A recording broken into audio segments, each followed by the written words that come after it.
And so a lot of you guys know one of my favorite coins in the crypto space is Chainlink. I really love some of the stuff they're doing. I love how it's like this interoperability layer. They call themselves the backbone of blockchain. I think that's a pretty smart way to present themselves. Anyway, they just launched something called a Chainlink Reserve.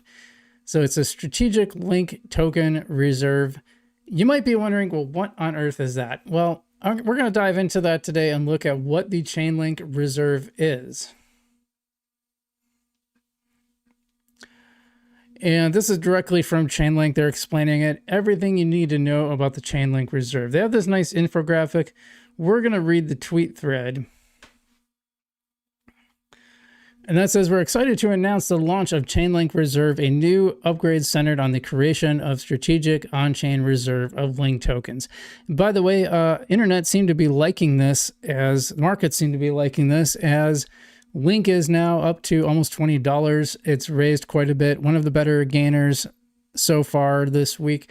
Anyway, Chainlink Reserve is designed to support the long-term growth and sustainability of the Chainlink network by accumulating link tokens using off-chain revenue from large enterprises that are adopting the Chainlink standard and from on-chain service usage.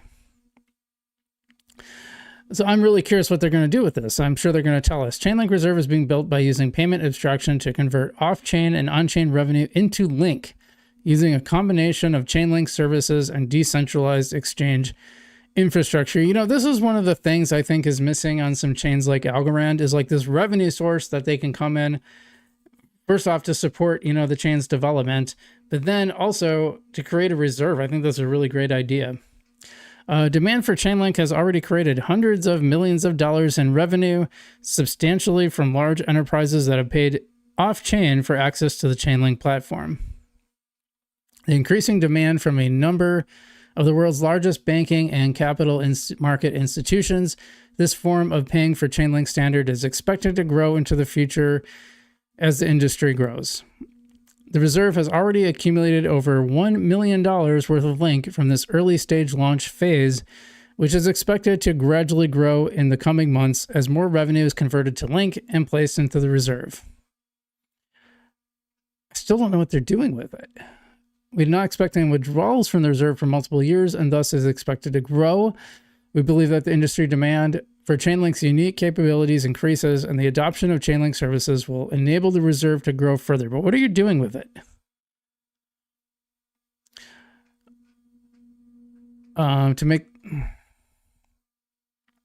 To make the Chainlink Reserve upgrade even more effective, payments abstraction has now officially expanded to support off-chain payments for Chainlink and other multiple on-chain service. Payment extraction enables revenue from both on-chain service usage as well as significant off-chain revenue from existing and ongoing enterprise operations. Now, that sounds really similar to the fiat idea, which is from Silvio Macaulay, who is the creator of Algorand. He's talking about, you know, like an abstract blockchain layer. This is like payment abstraction. It seems they're in the same category or bucket of ideas. Very interesting. I'm sorry, I'm just trying to find out what... Okay, so the blog will say how the reserve complements existing Chainlink economic initiatives. I'm just trying to find out why. What's the point of the reserve?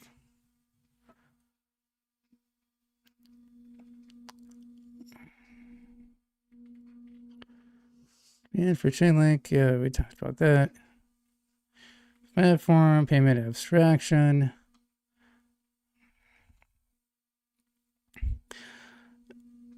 So they don't really say, though, they're missing the why. Like, why do this? Like, I don't think it's a bad idea. I just don't know, like, what their user fee growth.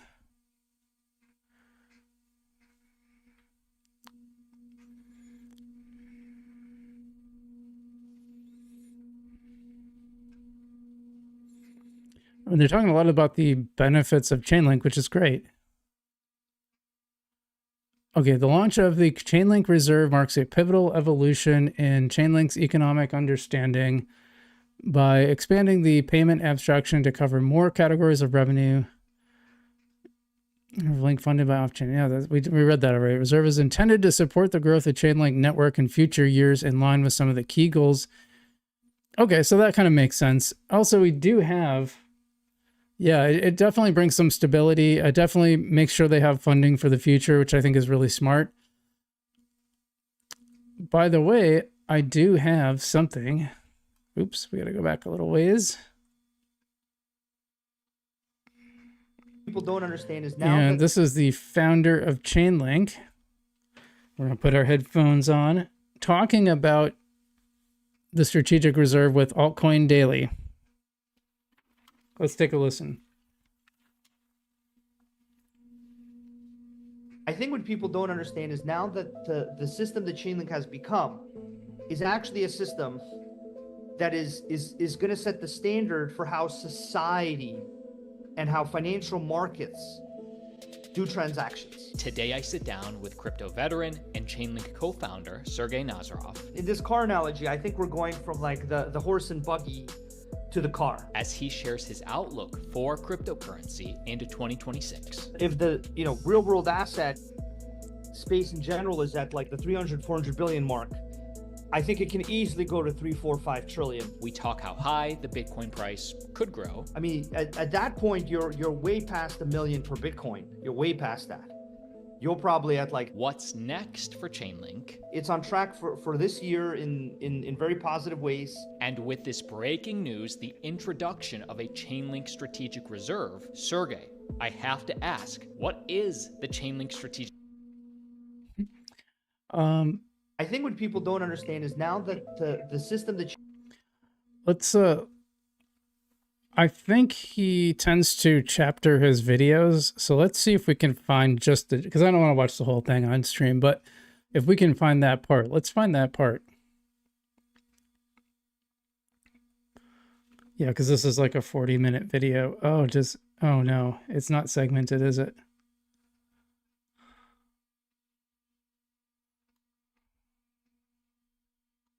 That's going really slow. I might have to refresh here.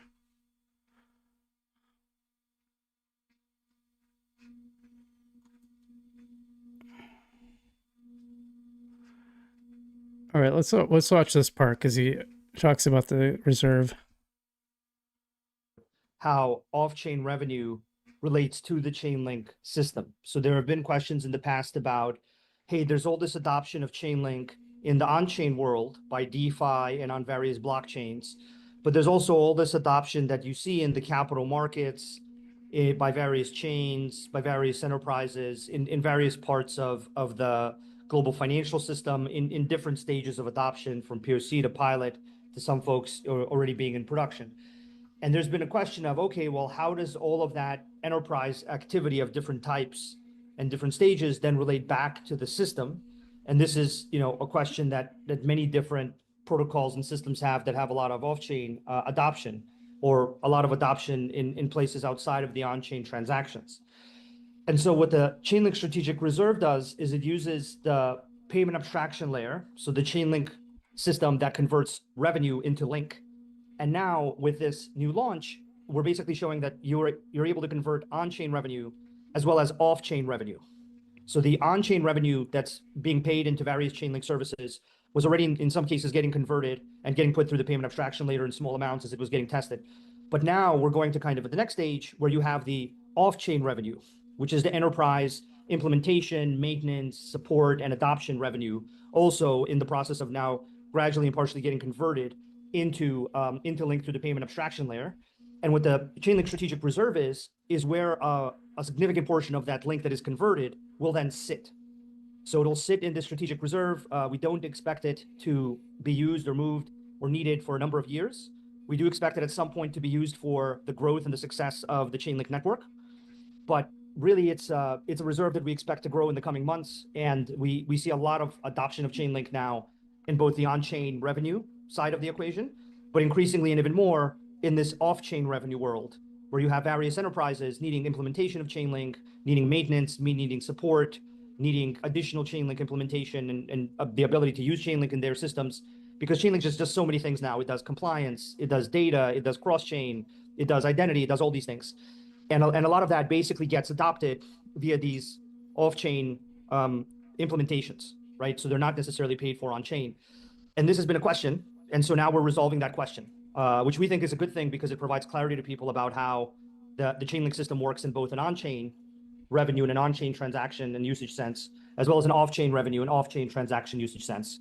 So it's hopefully creating clarity for the Chainlink community and the crypto community and everybody in general. So do I have this right, that the more Chainlink is mass adopted and the more it's used, a small amount of the fees will go into taking Link off the open market and putting it in this reserve? Is that fair? Right now, the way the process is working is that there's been hundreds of millions in revenue created, and that is substantially in the off-chain portion. And what we're starting to do is we're starting to take that off-chain revenue and convert it into Link and put it into this reserve. Now, I can't predict exactly what's going to happen in the future. You know, I don't control everything that happens in the future. But generally speaking, what's happened now is that we've reached this kind of threshold where there's hundreds of millions in revenue created. And so this reserve seems like a logical positive thing to do. By the way, just for context, when I spoke with John Allen Woods about Algorand and revenue, it was bringing in like fees. The fees from Algorand were bringing in like 2 million a year, which is not nearly enough to support their operations. So hundreds of millions, that's like more what you'd want to see. And I don't know, but they recently announced that they're doing the Intermezzo project where they have this like wallet that operates without really knowing that it's a crypto wallet. And so World Chess is using this right now. I was going to talk about this later. So that might be, I assume, like they have to pay for that service, but maybe not. I don't know. To me, that's like also an abstraction layer. So Chainlink was kind of leading the way on this, I think.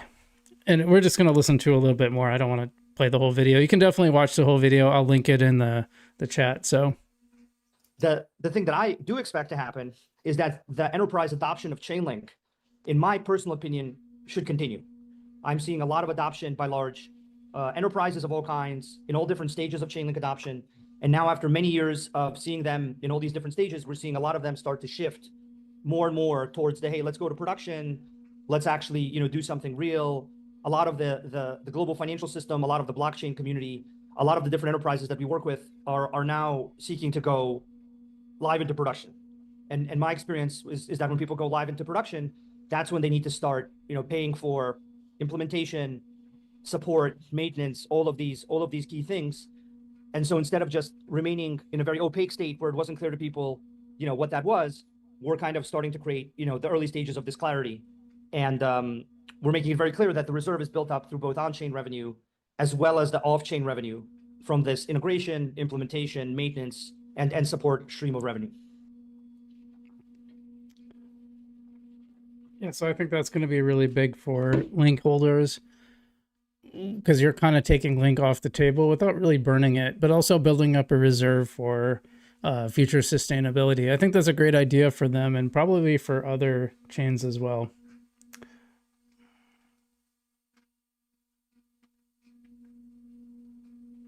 Yeah, that was the interview. Link got a bright future. I agree. What is the utility of Chainlink?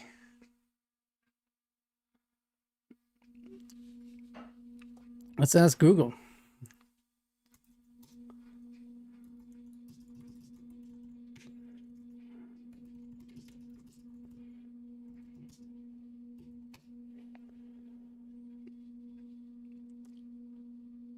Chainlink token primarily functions as a utility token within the Chainlink network used to pay for services and incentivize network participation, which is pretty similar to every other token that's in the utility realm.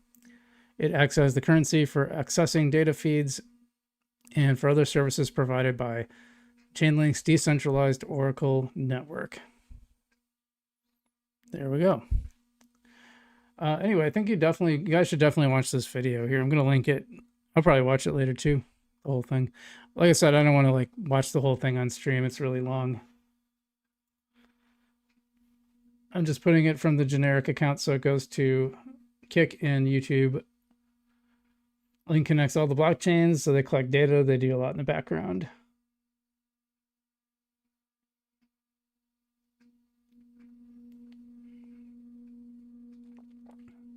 So that's Chainlink. I think that's really cool. I'm very excited about the new reserve layer. I think that was definitely worth talking about.